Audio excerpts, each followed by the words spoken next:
मैं कह देना चाहता हूँ एक बहुत महत्वपूर्ण प्रकरण हुआ है सहारनपुर की धरती पर, जिसे पहले गुजरगढ़ कहा जाता था। उस धरती पर 12 मई को गुजर गौरव यात्रा निकाली जानी थी। गुजर महा ये वो धरती है सहारनपुर की जहां राम प्यारी गुजरी जी ने 35,000 महिलाओं के साथ अंग्रेजों के खिलाफ। लेकिन यह बात आती है गुजर सम्राट मीर भोज की और उनकी जयंती की, तो प्रशासन ने आचार संहिता का बहाना लगाकर मैं कह देना चाहता हूँ एक बहुत महत्वपूर्ण प्रकरण हुआ है सहारनपुर की धरती पर, जिसे पहले गुजरगढ़ कहा जाता था। उस धरती पर 12 मई को गुजर गौरव यात्रा निकाली जानी थी गुजर महान सम्राट गुजर मीर भोज जी के नाम से, जिसको भारतीय जनता पार्टी के जनप्रतिनिधियों ने आयोजित किया था और जिसमें भाईचारा की मिसाल देने के लिए, सभी जातियों के समन्वय के लिए सब जातियों को बुलाया गया था और जिसमें विशिष्ट अतिथि जम्मू कश्मीर से सांसद, राज्यसभा सांसद गुलाम खटाना जी भी उसमें शिरकत कर रहे थे। लेकिन कुछ विशेष समाज के लोगों ने या प्रशासन द्वारा सरकार की सह पर उस गुजर गौरव यात्रा को रोक दिया गया है। ये वो धरती है सहारनपुर की जहां राम प्यारी गुजरी जी ने 35,000 महिलाओं के साथ अंग्रेजों के दांत खट्टे कर दिए गए थे। ये वो पावन भूमि है जिस पर तत्कालीन कुंजा बहादुर जी ने 1857 से पहले 1824 में अंग्रेजों के खिलाफ एक क्रांति का बुगुल फूंक दिया था। मैं कहना चाहता हूं अपने भाइयों से, ये सरकार की मानसिकता और ये वहां विशेष समाज 9 मई को पेपरों की कटिंग आप देख लेना, 9 मई को वीर शिरोमणि महाराणा प्रताप की जयंती राजपूत समाज के लोगों के द्वारा निकाली गई थी। हमारे समाज ने तो विरोध नहीं किया था।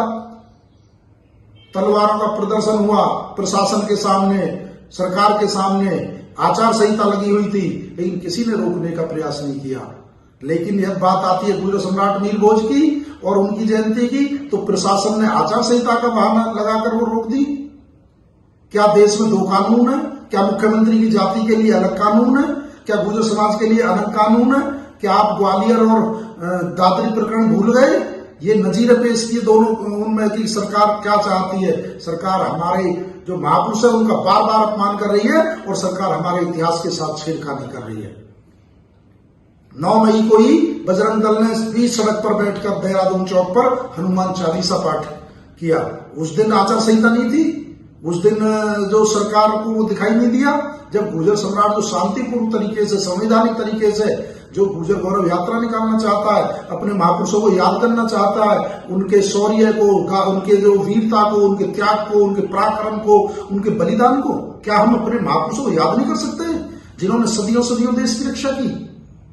मेरी भोली वाली कौम, मेरी वीर लाचार गुजर कौम जिसने लाखों लोग देश पर कुर्बान किए हैं इसको आजादी दिलाने के लिए, जिसने इस देश को खून से सींचा है, खून पानी की तरह बहाया है, इसलिए आज उनके साथ इस तरह का व्यवहार।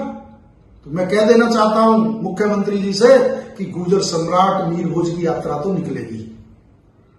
13 तारीख का चुनाव खत्म हो जाए, गिनती खत्म हो जाए, हम संविधान को मानने वाले लोग हैं, उसके बाद डेट निश्चित की जाएगी। मेरा आयोजनकर्ताओं से अनुरोध है कि आपने इस यात्रा को बुलाया था, या तो आप आयोजन इसमें यात्रा को निकालने का प्रयास करें, नहीं पूरे सहारनपुर के साथ साथ पूरे देश के युवाओं में गुजरों में आक्रोश है। और मैं अपने भाइयों से भी कह देना चाहता हूं, आप निराश ना हो, आप हतोत्साहित ना हो, मनोबल ना गिराएं। अभी हमारा खून पानी नहीं हुआ है, अभी गुर्जर समाज के युवा जिंदा हैं। आप भव्य विशाल रैली की तैयारी करें, जल्दी आपको डेट बता दी जाएगी। हम परमिशन जरूर डालेंगे, सरकार परमिशन दे या ना दे, कोई गुर्जर महापुरुष जो हमारे गुर्जर सम्राट मीर भोज हैं उनकी यात्रा को नहीं रोक सकता। इसलिए आप सभी लोग तैयारी करें, 13 तारीख के बाद की कोई डेट आपको बता दी जाएगी और उस दिन ये विशाल गुर्जर गौरव यात्रा निकलेगी। जय हिंद, जय भारत, धन्यवाद।